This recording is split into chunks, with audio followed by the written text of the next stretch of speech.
Kung natatandaan nyo itong lugar na ito mga kababayan, ito po yung harapan ng bahay ni Louie. Yung tinulungan natin na binata. Pero dahil sa kanyang pinagdadaanan, talagang siguro hanggang doon na lamang. Sabi niya, pinapunta muna ako sa bayan ng umaga na, sabi niya, bili ka ng oxygen na, sabi niya. Tapos prutas ko, gusto ko ng mangga, sabi niya. At pumunta akong bayan, tapos alas 9 ng, sige, bilisan mo na kasi nihingal ako, sabi niya.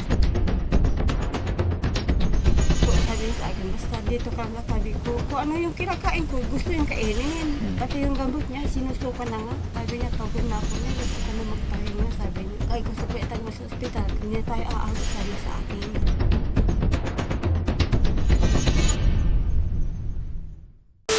So yun mga kababayan, mga kabarangay, magandang hapon po sa atin lahat mga kababayan. Kumusta po kayo? Kung natatandaan nyo itong lugar na ito mga kababayan, ito po yung harapan ng bahay ni Louie. Yung tinulungan natin na binata nakaraan hanggang sa sumunod na mga buwan. Pero dahil sa kanyang sakit na pinagdadaanan, talagang siguro hanggang doon na lamang. Although mga kababayan, nakaraan pa na i-announce na namin ito kung ano talagang nangyari kay Louie. Pero marahil siguro sa mga iba nating mga kababayan, mga viewers, na mga bago pa lang at napanood nila yung mga late upload namin about kay Louie, ay hindi pa rin nila alam kung ano talaga ang totoong nangyari. At sa mga itong nakaraan mga kababayan, mayroon pa rin tayong Good Samaritan na nakapanood na mga upload videos namin about kay Louie.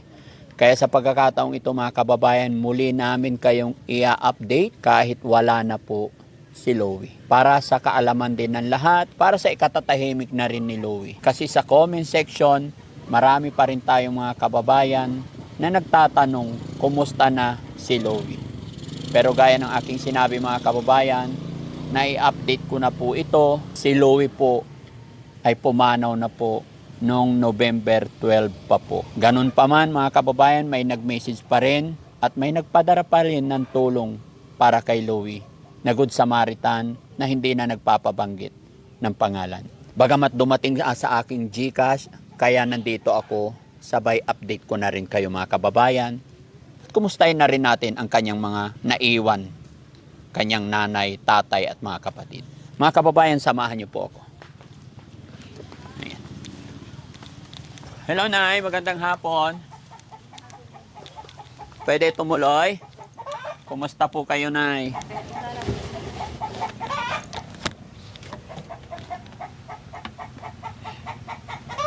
Ano na nangyari Nay? Nung bagyo po yung sabi niya, pinapunta muna ako sa bayan ng umaga na 12 po. Sabi niya, bili ka ng oxygen na, sabi niya. Tapos prutas ko, gusto ko ng mangga, sabi niya.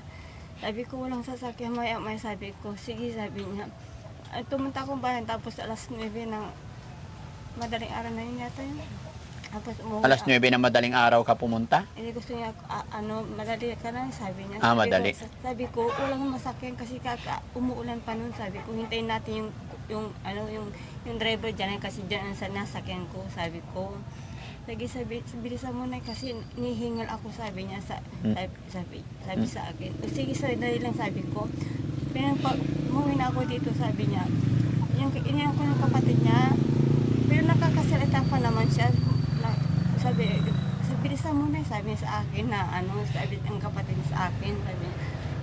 Tapos yung pagdating ko dito, nakapikit na yung mata niya, pero buhay pa siya, nangikinig naman siya, kaya hindi na makasalita. Tapos, nilinisan ko yung sugat niya dito sa pati, dito po, para siya pumutok po na, hindi ko maintindihan, dugo na, tapos parang malansa na siya. Kaya ko, tinignan ko, sabi ko, tingnan natin para matanggal. Sabi ko, inano ko pang ganito, ay pinisil ko pa, tapos lumabas yung dugo, marami. Malansa na po yun. Sabi niya, huwag mo akong iwan, sabi niya sa akin. Kasi bibili ako ng oxygen mo para makahinga ka, sabi ko. Sige, bilisan yung sabi niya. Pag magdumating ako, nakahiga naman pa siya yung kapatid niya nandiyan. Sabi, tulog yata, sabi ng ate niya. Tulog. Pero nakapikin, pero yung pinusta na meron pa naman siya. Kausap ko pa ngayon, sa delay lang pupunta akong bayan. Basta bilisan niyo, sabi niya. akin. Pagdating ko, di ba, hindi na makakanga dito niya ay. Ang ginawa ko sa mangga po, kinudud ko ng kutsara po, tapos sinipsip niya po. Yun na yun, sabi niya. Sabi ko, kain ka, sabi ko.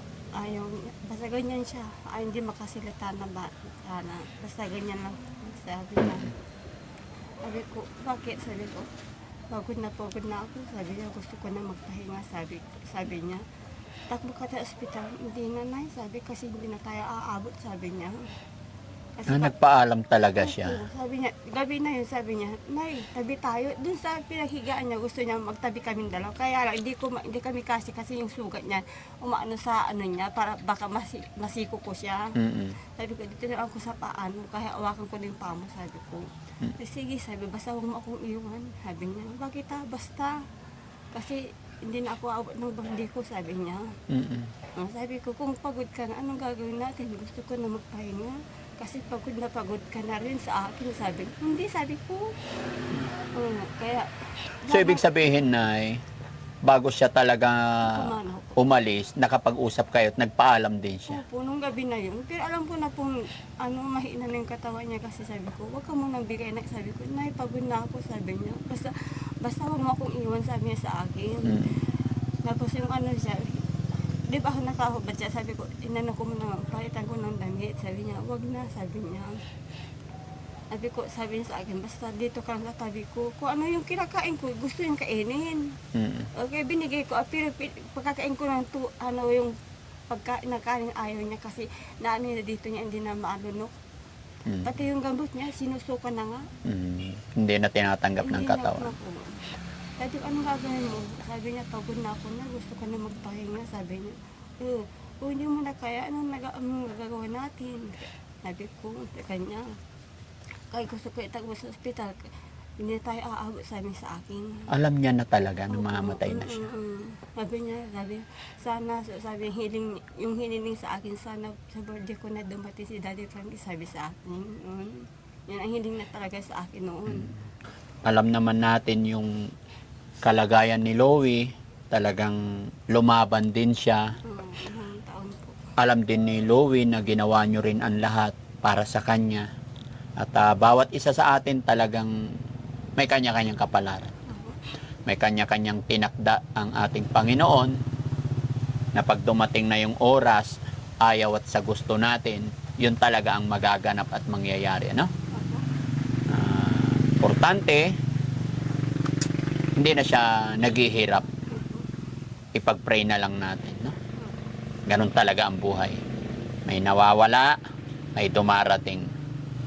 Dahil ang buhay natin, sadyang pinahiram lang sa atin ni God.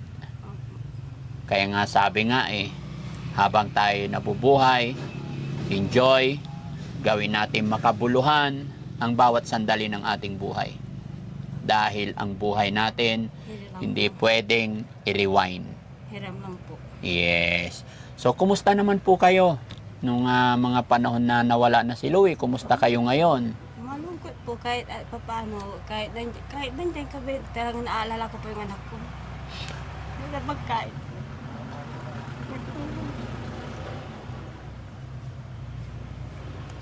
Kaya masakit po, kinakaya po. Ano naman yung iniwan sa amin Kahit paano po, napalibig ko ng maayos yung anak ko po. Kahit wala pong kapira-pira po, nagkautang-utang po. Kumusta naman yung mga kapatid niya? Ayos lang po naman. Yung isa sana, ikakasal na sana, hindi pwede daw. Yung akin niya po. Ikakasal. Palipasin muna yung taon. Opo. Oo, kailangan palipasin muna. Hindi, kasi... Kasi hindi pa pwede, babangno sa pa daw. Okay. At least hindi sukob. Opo. O, tapusin muna. Naintindihan naman ng mga kapatid. Kumusta naman ang asawa niyo po? Ayun po, gumagawa ng po yung kubo po. Kaya lang, hindi pa natapos, nakuha na yung labor po. Bakit ganon? Kasi siyempre walang pambili ng bigas, pagkain po. Tapos nag-aaral pa yung dalawang anak ko po. Pamasahe yung isa naman. Okay yun. Basta pray lang, no? Laban lang. Ganun talaga ang buhay, no?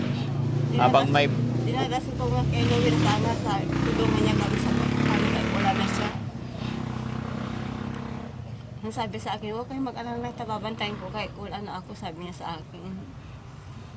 Pero parang ayaw pa yung mama, ayaw pang umalis ko. Sabi ko, kung pagod ka na nung, sige na, magpahinga ka na. Huwag mo na ako intindihin, sabi ko sa kanya. Kasi sabi sa akin, ayaw niya akong iwan kasi kawawa daw ako pag ano. Hindi, ayaw mo na ako, kaya ko ng sarili ko, sabi ko. Tapos yung mga kapatid, naalala niya. Tapos yung maliit ko, kapatid niya. Kaya lang, wala na si Louie. Mm. Ganun talaga. Talagang siguro ganun lang yung Tuwing Biyernes po, pumupunta ko dun sa sementeryo. pinapasyalan nyo siya. Okay. So, Nay, kaya kami nandito kasi actually nag-upload na rin kami, di ba? Kaya lang ibinalita na namin sa ating mga viewers.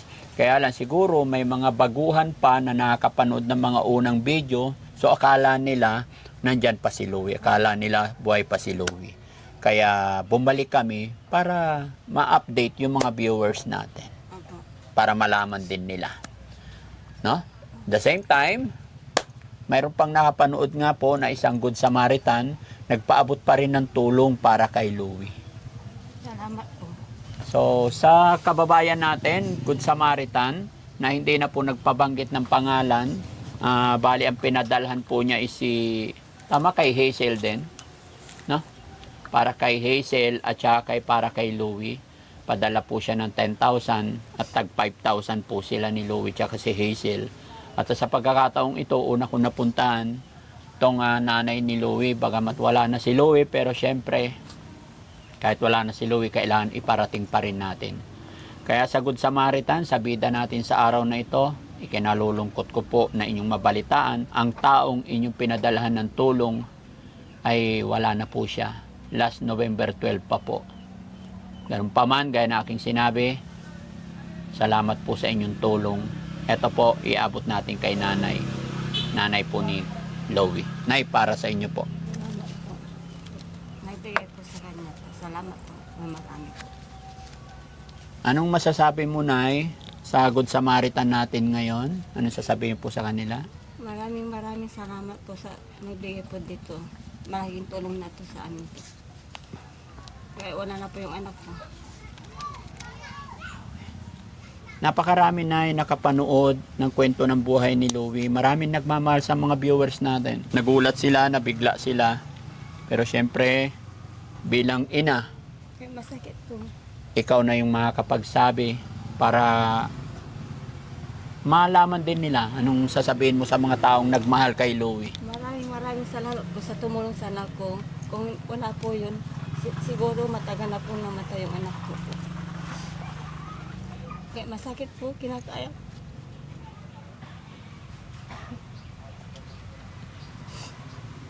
Ay, pagtulog umaga, hinahanap ko na pag sabi niya, tay, pagin ng kape, pagin ng pagkain, sabi sa akin. Kaya wala na. Nagkautang-utang pa ako, tapos pagtinig ko sa kanya.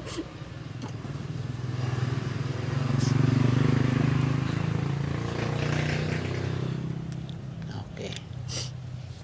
Pero at least, no, tapos na yung paghihirap niya kaysa naman na habang buhay nakikita natin, habang tumatagal na araw-araw natin nakikita na hirap na siya. Kaya ipag-pray na lang natin siya, Nay, no? Opo. So yun, mga kababayan, mga kabarangay, maraming salamat pong muli. Sama-sama po natin ipag-pray ang kaluluwa ni Louie na sana doon po siya sa kaharian ng ating Panginoon. Wala na siya nararamdamang hirap, sakit. Makikita na lang niya ang kanyang magulang, ang kanyang pamilya na iniwan dito. Dahil lahat po tayo ay darating doon. So, sa mga kababayan natin nagmahal, sumuporta, nagpaabot ng tulong sa pamilya at kay Louie, maging ako man po ay nagpapasalamat sa inyong lahat, mga kababayan. Maraming salamat sa suporta at tulong ninyo sa pamilya ni Louie. At syempre sa lahat ng mga kababayan natin OFW, mga kababayan natin nasa ibang bansa, lahat po ng mga viewers natin, Maraming salamat po. Mabuhay po tayong lahat. Daddy Frankie po, anak ng Pangasinan, from Pangasinan. God bless po. Thank you po.